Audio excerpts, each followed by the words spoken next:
تو آپ کے اوپر زبردست حملہ جو ہے بھارت کا اور افغانستان کی طرف سے، دونوں طرف سے، اب آپ شکنجے میں ہیں۔ وہ افغانستان جو ہمارا دوست تھا اور ہم اس کے دوست تھے اور امدادی تھے، انہوں نے ایک ملک تقسیم کرایا اور بڑی خونی تقسیم ہوئی، لاکھوں انسان مرے، کروڑوں انسان ادھر سے ادھر ہوئے، کس لیے؟ اسلام کے لیے۔ پاکستان کا مطلب کیا جائے گا؟ یہ اور کہیں نہیں ہوا، یہ جاوا سماٹرا میں نہیں ہوا، یہ کہیں اور نہیں ہوا، یہ ایران میں نہیں ہوا، یہ کہیں نہیں ہوا، یہ صرف اس ملک میں۔ بھارت کے مسلمانوں نے سپورٹ کیا اور آزادی دلوا دی۔ پاکستان کو دو خطوں پر مشتمل تھا، کرو بھائی، اب جو ہم پہ گزری سو گزری، جو ہم پہ گزرے گی سو گزر جائے گی، چھوڑو تو جاؤ کرو۔ لیکن ہم نے کچھ نہیں کیا، اللہ سے وعدوں کی خلاف ورزی کی، غداری کی، بے وفائی کی۔ اس کی دو سزائیں جو ہم پر آ چکی ہیں، ایک عمومی منافقت، اللہ سے وعدہ کر کے پھر جاؤ گے تو نفاق دل میں ڈالے گا اللہ۔ یہ سورہ توبہ کی آیات 75، 76، 77 کا مطالعہ کر لیجیے گا۔ آج پوری قوم منافق قوم ہے، الا ماشاءاللہ۔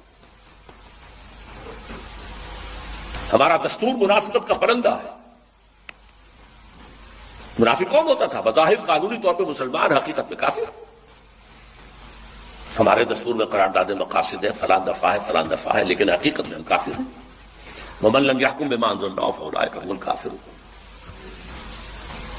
بنگلہ دیش کا معاملہ بھی یہی ہے۔ بھارت کے مسلمان تو انڈائریکٹلی اس میں مجرم ہیں، انہوں نے سپورٹ کیا تھا۔ اصل مجرم جو ہے پاکستان اور بنگلہ دیش کے مسلمان۔ یہ ہے، اس میں جو ہے، اس سے علاج کیا ہے؟ اس کا نکلنے کی کوئی صورت ہے یا نہیں ہے؟ ایک ہی علاج ہے، ایک ہی علاج ہے، ایک ہی علاج ہے۔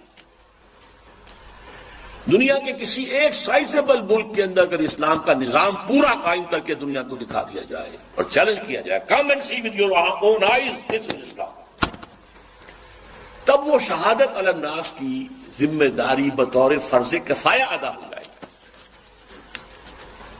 پوری امت نہ بھی ایسا کر سکے، لیکن امت کا کوئی حصہ، کوئی سائزیبل ملک یہ کر کے دکھا دے تو یہ پوری امت کی طرف سے فرض کفایہ ہو جائے گا۔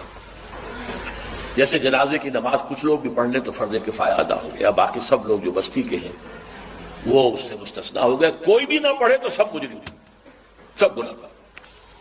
اس وقت ہم سب گنہگار، لیکن یہ کہ یہ 40 کروڑ کے قریب مسلمان جو میں نے آپ کو بتایا پاکستان، بھارت اور بنگلہ دیش میں ہیں، 30 کروڑ مسلمان عالم عرب کے ہیں، 40 یہ باقی اور ہے مختلف متفرق 70 کروڑ، یہ تیسرے درجے میں۔ اگر ہم کسی بھی خطے میں وہ اسلام کا نظام قائم کر کے دکھا دیں تو بحیثیت امت مسلمہ جو ہمارا فرض منصبی تھا، لِتَكُونُوا شُهَدَاءَ عَلَى النَّاسِ، لوگوں پر گواہی دو، یہ ہے اللہ کا دین، آؤ دیکھو، تو اللہ کا یہ عذاب ختم ہوگا، صورتحال تبدیل۔ یہ میں نے ذرا عالمی سطح پر بات کی ہے۔ اب آئیے پاکستان۔ میں آج بھی اس کا قائل ہوں کہ پاکستان اسی کام کے لیے قائم ہوا تھا۔ علامہ اقبال کا فکر، خاص طور پر سن 30 میں جو ان کا خطبہ الہ آباد، اس سے پہلے ان کی شاعری، کیا کہنے ہیں اس کی، جو سور پھونکا تھا۔ پھر قائد اعظم نے 1938 سے 47 تک جو راگ الاپا ہے، اسلام اسلام اسلام اسلام اسلام اسلام، اس کے نتیجے میں 1946 کے الیکشنز کے اندر مسلم لیگ کی حیثیت حاصل ہوئی۔ یہ مسلمانان ہند کی واحد نمائندہ ہے، اور یہ اللہ کا اصل میں معجزہ ہے۔ میں نے لکھی ہے کتاب استحکام پاکستان، پڑھیے اس کو۔ میں کہتا ہوں پاکستان کا قیام ایک معجزہ ہے۔ معجزہ کیوں ظاہر ہوا کہ ہم نے کہا تھا اے اللہ ہمیں آزادی دے ہندو سے اور انگریز سے، تو ہم تیرے دین کا بول بالا کریں، خلافت راستہ کا نظام دنیا کو ایک دفعہ پھر دکھا دیا۔ میں نے اسی لیے اپنی اس کتاب میں استحکام پاکستان میں قرآن کی پاکستان کے قیام کو معجزہ کہا، اور قائد اعظم کی شخصیت کے لیے میں لفظ استعمال کیا، معجز نما شخصیت۔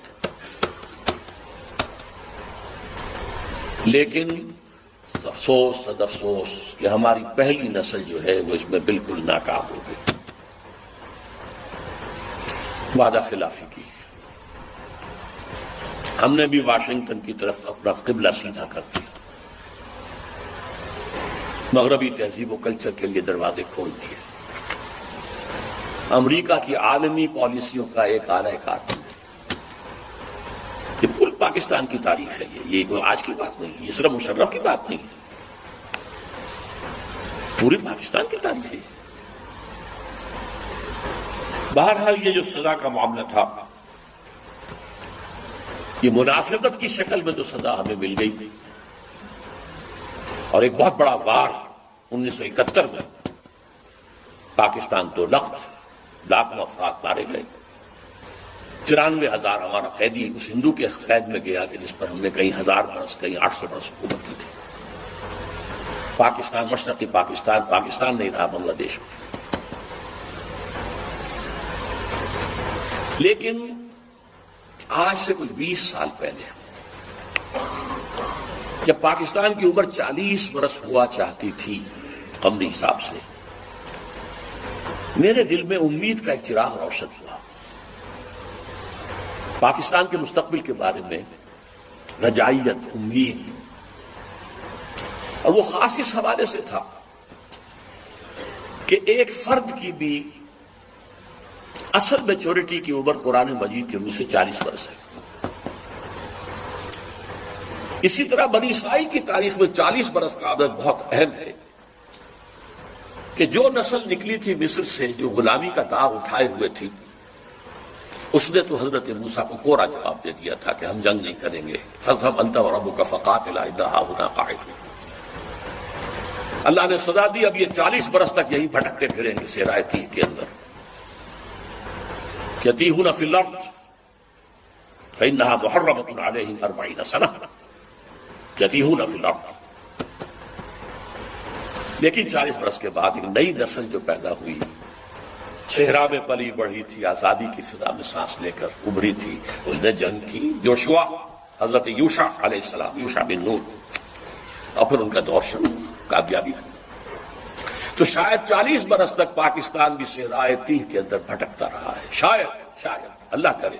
امید تھی. اس امید کا مظہر ہے میری کتاب استحقاق پاکستان. کتنوں نے پڑھی ہوگی آپ میں سے؟ میرا خون جگر ہے اس کے اندر. امید تھی کہ ہوگا، انقلاب یہاں آئے گا، اللہ کرے گا. لیکن چند ہی سال میں اس امید کے تار و پود بکھر کے رہ گئے.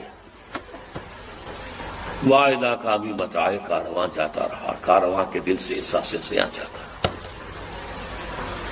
92 میں یہ جو کتاب آئی تھی استحقاق پاکستان، یہ 85-86 میں آئی ہے، لکھی گئی 85 میں، چھپی 86. 92 میں میری کتاب آئی ہے جس کا میں نے پہلے بھی ذکر کیا. تو پڑھیے خدا کے لیے. سابقہ اور موجودہ مسلمان امتوں کا ماضی حال مستقبل، اس میں میں نے پاکستان کے لیے لکھ دیا یا سنگیز کیفیت. 3 میں سے کوئی ایک انجام اس کا ہوگا. ایک تو یہ ہے جس کے کوئی آثار نہیں، کہیں نظر نہیں آ رہے، کوئی امید کی کرن نہیں، کہ اس امت مسلمہ پاکستانیہ کو قوم یونس کی طرح توبہ کرنے کی توفیق ہو جائے اور عذاب ٹل جائے. اللہ کی قدرت سے بعید نہیں، لیکن کوئی امید کے آثار نظر نہیں آ رہے. بہرحال ایک ممکنہ بات ہے. دوسرا یہ کہ کوئی بڑا جھٹکا لگے 1971 والا، اس کو ہم نے مغربی پاکستان میں محسوس نہیں کیا تھا، یہاں محسوس کر کے لوگ جا کر. یہ بھی بڑی کامیابی ہے. اگر عثمانیوں پر کوہ غم ٹوٹا تو کیا غم ہے کہ خون 7,000 انجم سے ہوتی ہے سحر پیدا. اور تیسرا میں نے لکھا ہے، آج بھی پڑھ لیجئے، 92 کی چھپی ہوئی کتاب. تیسرا امکان یہ ہے کہ بھارت پاکستان کو فتح کرے، کروڑوں مسلمانوں کو قتل کرے، اپنی 1000 سالہ غلامی کا پورا انتقام، اپنے انتقام کی پیاس کو بجھانے کے بعد، لیکن اس کے بعد پھر انشاءاللہ وہ ایمان لائے اور فتنہ تاتار کی تاریخ دوبارہ دہرائی جائے گی. کروڑوں مسلمان ان کے ہاتھوں قتل ہوا، کروڑوں. پھر اسلام نے انہیں فتح کر لیا، وہ مسلمان ہو گئے، اور پھر عظیم ترین مملکتیں پوری دنیا کے اندر ان ترکوں نے قائم کی. ترکان تیموری ہندوستان، ترکان صفوی ایران، اور ترکان عثمانی کی تو کیا بات ہے. اناطولیا سے شروع ہو کر ترکی جو ہے اس کا بھی ایشیائی حصہ صرف ان کے پاس تھا. پھر جو ان کا فتوحات ہوئی ہے، یورپ کا تقریباً آدھا مشرقی یورپ ان کے تحت تھا.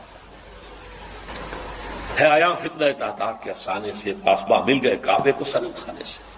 وہی جو قاتل تھے، سفاک تھے، پورے شہر کے لوگوں کی آبادی کو قتل کر کے اور ان کی گردنیں علیحدہ کر کے، ان گردنوں کو، سروں کو، سریوں کو جمع کر کے ایک پہاڑی کی شکل دے کر اس کے اوپر تخت جما کر ایک تاتاری وحشی سردار شراب پی رہا. چشمے فلک نے یہ منظر بھی دیکھے ہیں. بہرحال یہ تین جو آپشنز میں نے 92 میں کہے تھے آج بھی میری کتاب میں موجود ہے، انہیں پڑھ لیجیے. اور بدقسمتی ثم بدقسمتی ثم بدقسمتی، آج حالات اس سے بھی زیادہ دور جا چکے ہیں. آج سے 2 یا 2.5 سال پہلے میں نے یہ تقریریں کی تھی تو آپ نے وہ بھی نہیں پڑھی ہوں گی. ایک تو عالمی سطح پر موجودہ عالمی حالات میں اسلام کا مستقبل، اور ایک پاکستان کے وجود کو لاحق خطرات و خدشات. حالانکہ اس کے لیے جو تقریر کا میں نے اشتہار دیا تھا اس میں عنوان کچھ اور تھا. کیا پاکستان کے خاتمے کی الٹی گنتی شروع ہو چکی ہے؟ ہاں، اس وقت مجھ پر خاصی مایوسی کا غلبہ ہے پاکستان کے مستقبل وجود کے بارے. 3 سال پہلے کی بات جو کہ تو قائم ہے، اس میں کوئی فرق نہیں پڑا. مانن پاکستان ختم ہو چکا ہے. ایک انڈیپینڈنٹ ساورن اسٹیٹ کی حیثیت نہیں رہی ہے. آپ اب اس وقت جو ہے امریکہ کے لیے پالک ہیں. اللہ اللہ خیر سے شروع سے جو چیز چلی آ رہی تھی وہ اب اپنے کلائمیکس کو پہنچ چکی. بش صاحب کیا کر کے گئے ہیں؟ کشمیر بھول جاؤ، ذکر بھی نہیں، نہ انڈیا میں ذکر کیا، نہیں آج بھی. ابھی تمہیں اور بہت کچھ کرنا ہے. بھارت سے معاہدہ ہوا، تم سے نہیں ہو سکتا، بھارت بہت بڑی ہے. آج سے کوئی 40 سال قبل میں بڑے بھائی کے ساتھ مشرقی پاکستان تھا اس وقت، 67-68 کی بات کر رہا ہوں، سیر کے لیے گئے تھے. میرے ایک ہمنام اسرار الحق صاحب وہاں پہ چیف انجینئر تھے پاک PWD کے. انہوں نے دعوت کی تھی، آؤ میں یہاں ہوں، سیر کرا دوں. ڈھاکہ، مختلف جگہ، چٹاگانگ جسے کہتے ہیں. وہاں ایک ملاقات میں اسرار الحق صاحب نے، وہ امریکہ جا چکے، وہیں کیا بات ہو گئی. پہنچی وہیں ایک خاص جہاں کا خبیر تھا. انہوں نے ایک جملہ کہا جس پر مجھے بہت پیش آیا تھا. جملہ سنیے: India is a very great country and Pakistan is only a nuisance to it.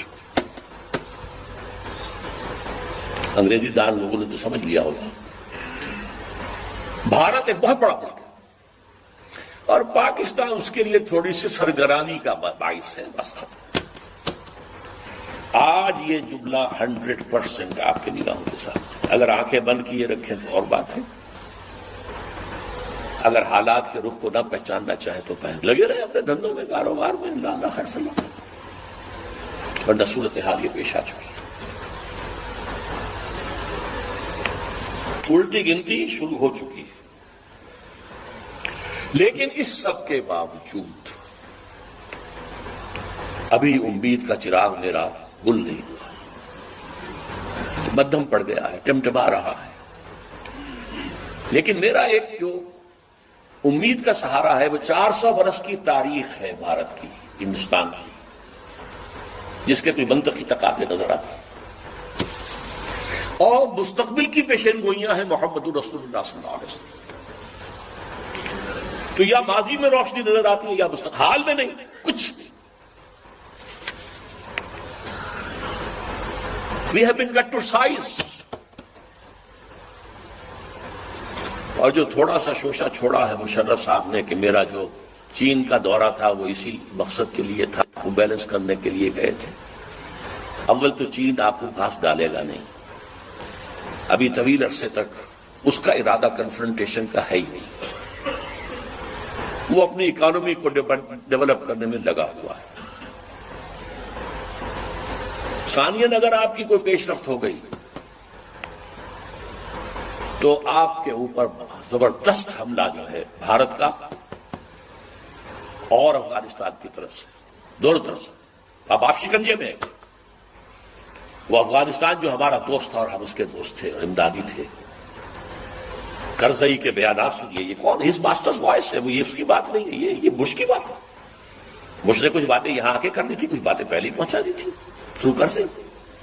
آج سے 2-3 مہینے پہلے ایک انٹرویو چھپا تھا اکرم ذکی صاحب کا، جو ڈپلومیٹ بھی رہے ہیں اور بیوروکریٹ بھی رہے ہیں۔ یہ قومی ڈائجسٹ میں ان کا انٹرویو چھپا تھا اور انہوں نے یہ کہا تھا، لکھ کے رکھ لو، عنقریب بھارت پاکستان پر بہت بڑا حملہ کرے۔ اگر ذرا بھی محسوس ہوا کہ چائنا اور پاکستان اور قریب آ رہے ہیں تو یہ کانٹا پھر نکال دینا پڑے گا، یہ تو پھر بہت بڑی بات بن جائے گی ان کے لیے، یہ تو کانٹا ہوگا پھر درمیان میں۔ بہرحال اس کے باوجود میں آپ سے کہہ رہا امید ہے کہ شاید کوئی معجزہ اللہ تعالیٰ کے، پاکستان کا قیام بھی معجزہ تھا اور پھر تاتاریوں کا معجزہ کچھ تھا، تو اب بھی معجزہ ہو سکتا ہے، تاتاریوں کی تاریخ جو ہے دہرائی جا سکتی ہے، اور پھر لیکن اسی خطے سے اسلام کا احیاء ہوگا، چاہے ہمارے کروڑوں مر جائیں اور اس کے بعد ہندو مسلمان ہوں۔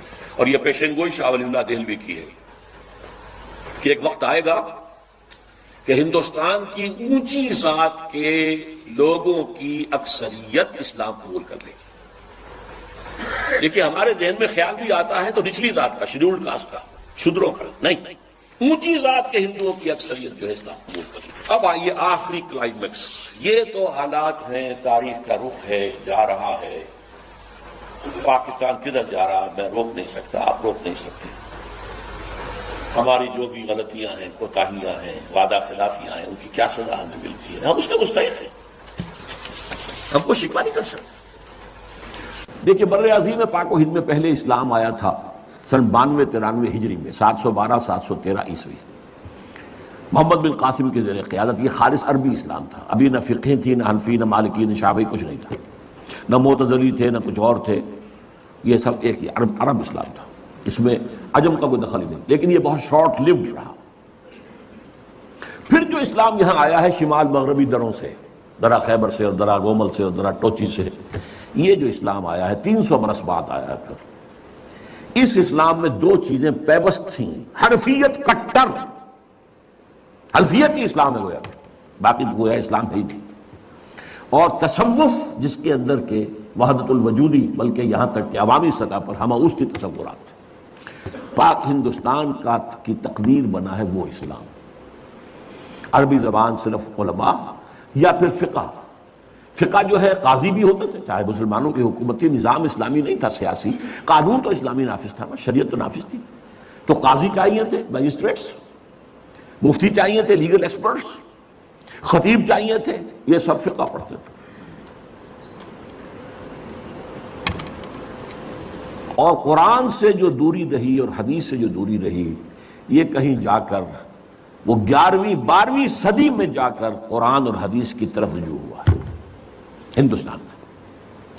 حدیث کی طرف پہلے رجوع ہوا ہے شیخ عبدالحق محدث دہلوی رحمۃ اللہ علیہ، جو 11ویں صدی کیا بلکہ ثانی کے مجدد شیخ احمد سرہندی کے ہم عصر ہیں۔ انہوں نے حدیث کا پودا لگایا ہے اس سرزمین ہند میں۔ 12ویں صدی میں شاہ ولی اللہ دہلوی آئے ہیں، انہوں نے قرآن کو کھولا، کس طرح؟ فارسی ترجمہ کیا۔ اس سے پہلے ترجمہ کرنا حرام سمجھا جاتا تھا، گناہ سمجھا جاتا تھا، جرم سمجھا جاتا تھا، اور شاہ ولی اللہ کے خلاف بھی عوامی ایجیٹیشن ہوئی ہے مولویوں کے ذریعے سے، مار دو اس کو، ترجمہ کرتا ہے۔ اور 2 افغانی، انہیں ولایتی کہتے تھے اس زمانے میں، ولایت تھا نا، دوسرا ملک تھا، 2 ولایتی بلا لیے گئے تھے، فتح پوری کی مسجد میں عصر کے بعد درس حدیث دیا کرتے تھے، وہاں سے نکلے ہیں تو کھڑے ہوئے تھے وہ 2 پٹھان، 2 افغان قتل کرنے کے لیے، لیکن کچھ روب ایسا پڑا ان پر شاہ صاحب کی نورانیت کا یا شخصیت کا کہ وہ قتل نہیں کر سکے، ورنہ قتل کر لیں۔ بہرحال حدیث کا، اور پھر دوسرے انہوں نے الفوز الکبیر کتاب لکھی، جسے عام آدمی کے لیے بھی فہم قرآن کی کوشش کرنا ممکن ہو گیا۔ پھر ان کے 3 بیٹے، 4 میں سے 3 بیٹوں نے قرآن کے ترجمے کیے اردو میں. شاہ صاحب نے فارسی میں کیا تھا جو اس وقت کی آفیشیل لینگویج تھی، جو آج کی انگریزی تھی، گویا کہ انگریزی دور کی انگریزی اور مسلمان دور کی فارسی. اسی لیے تو وہ آپ کے ہاں کہاوت ہے نا، پڑھے فارسی اور بیچے تیل، دیکھو رے قسمت کے کھیل. فارسی پڑھ کے تو اسے سرکاری عہدیدار ہونا چاہیے، یہ تیل کیوں بیچ رہا ہے؟ اور یہی حال ہمارا بعد میں ہوا انگریزی کا. اس اعتبار سے شاہ عبد العزیز نے ترجمہ بھی کیا، تفسیر بھی لکھی، تفسیر عزیز اردو میں. شاہ عبد القادر نے ترجمہ کیا با محاورہ، شاہ رفیع الدین نے کیا لفظی ترجمہ. اور یہ سب کیا ہوا ہے 19ویں صدی کے شروع میں. 19ویں صدی کا درمیانی حصہ جو تھا وہ تحریک مجاہدین سید احمد بریلوی اور شاہ اسماعیل شہید کی جد و جہد اس میں گزرا، اور یا پھر جس کو کہا جاتا تھا غدر، پہلی جنگ آزادی اس میں گزرا. لیکن 19ویں صدی کے آخر میں سر سید احمد خان نے تفسیر لکھی، 15 پارے کی تفسیر ان کی اب بھی ملتی ہے، اور اس میں الہاد ٹھوک ٹھوک کر بھر دیا. اس میں معجزات کا انکار ہے، اس میں فرشتوں کے وجود کا انکار ہے، اس میں جنات کے علیحدہ وجود کا انکار ہے. یعنی جو بھی نیوٹونین سائنس کی گرفت میں آنے والی چیزیں نہیں ہیں، کیسے ہو سکتا ہے کہ سمندر پھٹ جائے؟ یہ کیا مولویوں نے بتا رکھا ہے؟ نہیں، یہ تو مد و جزر کا معاملہ تھا. سمندر جزر پر تھا تو حضرت موسیٰ نکل گئے، اور جب فرعون آیا تو وہ مد کے اوپر آ گیا، بس غرق ہو گیا. یہ ساری توجیحات.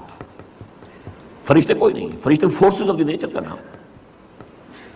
اب ظاہر بات ہے کہ سر سید جو ہے وہ ہندوستان میں مسلمانوں کا قومی رہنما بن کر ابھر رہا تھا، اور اس میں کوئی شک نہیں. قومی اعتبار سے بہت مخلص تھا، بہت خیر خواہ تھا، اس میں کوئی شک نہیں. دینی اعتبار سے سخت گمراہ تھا. اس کی تفسیر نے جو گمراہی پھیلانی شروع کی ہے، تب علماء کو ہوش آئی ہے. پھر جو تفسیریں یہاں لکھی گئی ہیں ہندوستان میں اور ترجمے ہوئے ہیں، اس کی کوئی نظیر آپ کو نہ تو پوری مسلم تاریخ میں ملے گی، نہ کنٹمپریری مسلم ورلڈ میں ملے گی. اتنی تفسیریں لکھی. شیخ الہند نے ترجمہ کیا، محمود حسن دیوبندی نے اردو میں ترجمہ کیا، اس پر حواشی مکمل کیے شبیر عثمانی شیخ الاسلام نے. اسی طرح بریلویوں کے امام جو ہیں امام احمد رضا خان، انہوں نے ترجمہ کیا، اس پر حواشی لکھے مفتی نعیم مراد آبادی نے. اہل حدیث نے لکھی، مولانا صلاح اللہ امرسری نے لکھی. مختلف جو مذہبی تھے انہوں نے بھی تفسیریں لکھی. مولانا اشرف علی تھانوی نے لکھی، ان کے شاگردوں سمجھ لیجیے 3 تفسیریں انہوں نے لکھی. مولانا عبد الماجد دریابادی نے لکھی، مولانا مفتی محمد شفیع صاحب نے معارف القرآن لکھی، مفتی ادریس کاندھلوی صاحب نے، مولانا ادریس کاندھلوی نے لکھی. تفسیروں کا سیلاب. پھر دوسری طرف جو سر سید کے پیروکار تھے ان میں قادیانی صاحب نے آئے، انہوں نے تفسیریں لکھی. بشیر الدین محمود نے 2 تفسیریں لکھی، تفسیر کبیر، تفسیر صغیر. محمود احمد، بشیر الدین محمود احمد. مولوی محمد علی کی تفسیر جو تھی انگریزی کی، وہ بہت مقبول ہوئی، اس لیے کہ اس وقت تک انگریزی میں کوئی ترجمہ اور تفسیر تھی نہیں، اور جدید جو طبقہ پیدا ہو رہا تھا جو مسلمانوں کا انگریزی پڑھ کر انہیں ظاہر بات ہے کہ ضرورت تھی کہ انگریزی میں. اسی طرح علامہ مشرقی سائنٹیفک قسم کی جو توجیحات انہوں نے کی. لیکن یہ میں نے کہا ایک تو رائٹسٹ، ایک لیفٹسٹ علماء. یہ رائٹسٹ دیوبندی، بریلوی، اہل حدیث، یہ سر سید کے جو چیلے تھے وہ علامہ مشرقی ہوں یا قادیانی ہوں یا یہ کہ پرویزی ہوں، اہل قرآن ہوں. یہ دوسری طرف درمیان میں 3 شاخیں تھیں. ایک شاخ تھی ابو الکلام آزاد، ابو الاعلیٰ مودودی. ابو الکلام کی تفسیر نے آگے تہلکہ مچا دیا تھا، اگرچہ پوری نہیں ہے اور تفسیر بھی نہیں ہے، ترجمہ ہے زیادہ تر، کچھ حواشی. اور مولانا مودودی کی تفسیر القرآن پوری دنیا میں پھیلی، اس میں کوئی شک نہیں. اسی طریقے سے علامہ اقبال اگرچہ مفسر نہیں ہے لیکن ان کا کلام جو ہے اس میں قرآنی حقائق جس طرح سموئے گئے ہیں، میں انہیں مفسر مانتا ہوں. اور ڈاکٹر رفیع الدین جنہوں نے قرآن و علم جدید نامی کتاب لکھی. تیسرے مولانا فراہی اور مولانا اصلاحی. یہ شاخیں ہیں، اور یہ میں نے آپ کو صرف میری کتاب پڑھی ہے، جب چھپ جائے گی دوبارہ نیا ایڈیشن آ جائے گا، دعوت نزول القرآن کے منظر اور پس منظر. یہ ایک سیلاب آیا ہے اس بر عظیم پاک و ہند میں تفاسیر کا، تراجم کا اور یہ واقعہ یہ ہے کہ اس کی کوئی نظیر، جیسا کہ میں نے کہا ہے، نہ تو ہماری پچھلی تاریخ دے سکتی ہے اور نہ کنٹمپریری مسلم ورلڈ میں کسی ملک میں اتنا کام ہوا ہے قرآن پر۔ اب اللہ کے فضل سے ہم آگے بڑھ رہے ہیں، تحریک رجوع الی القرآن ایک تحریک کی شکل میں، اس کی توفیق اللہ نے اپنے ایک بہت ہی حقیر اور ناچیز بندے کو دی ہے۔ میں نے اس کام کا بیڑا اٹھایا، 19 برس کی عمر سے میں نے درس قرآن دینا شروع کیا، جبکہ میں جمعیت طلبہ کا کارکن تھا۔ عربی میں نے ہائی اسکول میں پڑھی تھی، عربی گرامر مجھے مستحضر تھی اللہ کے فضل سے، اور اس کے بعد سے لے کر آج تک میں درس قرآن کا کام کرتا ہوں۔ ایک تحریک کی شکل میں ہے یہ کوئی روایتی درس نہیں ہے، میں کوئی عالم دین نہیں ہوں روایتی، میں مفسر نہیں ہوں معاذ اللہ، مجھ سے لوگوں نے کہا آپ تفسیر کیوں نہیں لکھتے، میرا اس کی حیثیت ہی نہیں ہے۔ میں قرآن کا داعی ہوں، مبلغ ہوں، قرآن کا خادم ہوں، قرآن کا پیغام اور قرآن کی حکمت، ان دونوں کو میں عام کر رہا ہوں، لیکن تفسیر لکھنا جو ہے یہ ایک بہت بڑی ذمہ داری کا کام ہے، میں اس کا اہل نہیں ہوں۔ ایک صاحب نے ایک زمانے میں بہت زور لگایا تھا، آپ ایک ترجمہ لکھ، جس زمانے میں الہدا کا ڈنکا بج رہا تھا اس ملک میں، سن 81-82 کی بات کر رہا ہوں، الہدا پروگرام میرا پاکستان ٹیلی ویژن کا، تو ایک صاحب نے سوچا کہ ان کے نام سے کوئی ترجمہ بازار میں آ گیا تو بہت بک جائے گا، میرے پیچھے پڑے گئے، اب فوت ہو گئے، افضل نام تھا ان کا، کہ آپ میں نے کہا بھائی میں نہیں کر سکتا یہ کام، میں اس کا اہل نہیں ہوں، آپ ترجمہ لکھ 4-6 تفسیریں ترجمے سامنے رکھ کے آپ لکھ دیجیے بس۔ میں نے کہا نہیں، خدا کے لیے نہیں، تو میرا کوئی دعویٰ مفسر ہونے کا نہیں ہے، میرا کوئی دعویٰ مترجم ہونے کا بھی نہیں ہے، ترجموں میں بھی میں مدد لیتا ہوں دوسرے تراجم سے، اس میں ہے فائدہ، اگرچہ عربی زبان کا کچھ نہ کچھ فہم اللہ نے شمولیت دی ہے۔ بہرحال یہ تحریک رجوع القرآن جو ہے یہ ایک فضل عظیم ہوا ہے اس حقیر سے بندے پر، اس نے اس کو تحریک کی شکل دی ہے۔ اچھا اس میں جو ہے دیکھیے جو چیزیں لڑیاں میں نے گنوائی ہیں، رائٹ، لیفٹ، سینٹر، ان میں سے 4 کو الحمدللہ الحمدللہ الحمدللہ اللہ کا فضل ہے اس نے میری ذات میں جمع کر دیا۔ اس کو میں نے تفصیل سے بیان کیا ہے اپنی اسی کتاب میں، جیسے ایک حوض کے اندر 4 نالیوں سے پانی آ رہا ہے، ایک نالی ابوین، ابو الاعلیٰ، ابو الکلام، اسلام کا تحریکی انداز، قرآن کی تحریکی تفسیر وہ ان کے ہیں، دوسری ہی این، فراحی، اصلاحی، قرآن کا نظم، قرآن کا ربط، قرآن کا فطری استدلال، یہ ان کا موضوع، تیسری ڈاکٹرین، اقبال اور رفیع الدین، قرآن اور علم جدید، فلسفہ جدید، فلسفہ قدیم، ان سب کے حوالے سے قرآن کی تفسیر وہ اقبال ہے۔ اور شیخین، میرے 2 شیخ ہیں، شیخ الہند جنہیں میں 14ویں صدی ہجری کا مجدد اعظم سمجھتا ہوں، محمود حسن دیوبندی، جن کا ترجمہ اور پہلے 5 پاروں کے حواشی بھی ان کے اپنے لکھے ہوئے، تفسیر عثمانی کہلاتی ہے، اس لیے کہ باقی 25 پاروں کے حواشی جو ہیں وہ شیخ الاسلام، پاکستان کے واحد شیخ الاسلام ہیں، اور شاید اسی لیے ہے کہ میں شیخین کہہ سکوں، میرے 2 شیخین ہیں، 2 ابوین ہیں، 2 دکترین ہیں، 2 ہیین ہیں، ان 4 نالیوں سے، 4 پائپ سے میری حوضی کے اندر پانی آیا۔ اس پر اضافہ جو ہے یہ کہ اللہ نے مجھے منطقی ذہن دیا تھا، میں نے منطق پڑھی کبھی نہیں، اور میری تعلیم میں سائنس کا بیک گراؤنڈ شامل ہو گیا، ان سب سے جو بھی ہوا۔ پھر اب دیکھیے گن لیجئے، صرف وقت نہیں ہے میرے پاس، تیزی سے ختم ہو رہا ہے۔ عوامی درس قرآن جس کا ذکر کیا شیخ الہند نے 1920 میں، وہ اللہ نے ہمارے ذریعے سے کروایا، 500 700 درس قرآن کے اندر اتوار کی صبح کو لوگ جمع ہوتے رہے۔ انجمن ہائے خدام القرآن، لاہور، کراچی، ملتان، جنگ، فیصل آباد، انجمن ہائے خدام القرآن، قرآن اکیڈمیز، لاہور، کراچی، ملتان، فیصل آباد، جنگ، قرآنی تربیت گاہیں، 1 مہینے کی، 7 دن کی، 20 دن کی، 2 ہفتے کی تربیت گاہیں، کبھی کوئٹہ میں ہو رہی ہے، کبھی اسلام آباد میں ہو رہی ہے، کبھی کراچی میں ہو رہی ہے تربیت گاہیں۔ پھر تراویح کے ساتھ ترجمہ قرآن، یہ طرز خاص ہے، ایجاد میری، اس کا تصور نہیں کیا جا سکتا تھا کہ 5 گھنٹے، 5.5، اور شروع میں نے جب کیا تھا 6 گھنٹے لگتے تھے جبکہ تراویح ختم ہوتی تھی اور عشاء کی نماز۔ پھر فیلوشپ اسکیم شروع کی، پھر 1 ایئر کورس شروع کیا. پڑھے لکھے لوگ جو ہے ایم ایس سی ہیں، بی ایس سی ہیں، یہ ہیں، پی ایچ ڈی ہیں، ڈاکٹر ہیں، انجینئر ہیں، یہ آئیں اور 1 سال لگائیں، یا اب ہم نے اسے 9 مہینے کا کیا ہوا ہے، اور یہاں عربی پڑھے، قرآن پڑھے. الحمدللہ اس سے بھی بے شمار لوگ نکل چکے ہیں. پھر یہ ہے کہ ایک بڑی ٹیم اب تیار ہو چکی ہے جو اعلیٰ تعلیم یافتہ لوگ ہیں، ایسے نہیں ہیں. انجینئر ہیں، ڈاکٹرز ہیں، ایم ایز ہیں، ایم ایس سیز ہیں، پی ایچ ڈیز ہیں، وہ اب درس قرآن دے رہے ہیں. گئے دن کے تنہا تھا میں انجمن میں، یہاں اب میرے راستہ اور بھی. ٹی وی کا پروگرام 15 مہینے تک، ویسے تو یہ کہ پروگرام میرا وہ تقریباً 3 سال تک چلا ہے، رمضان میں چلا، پھر وہ بھی ہوا، لیکن پھر 15 مہینے الہدا.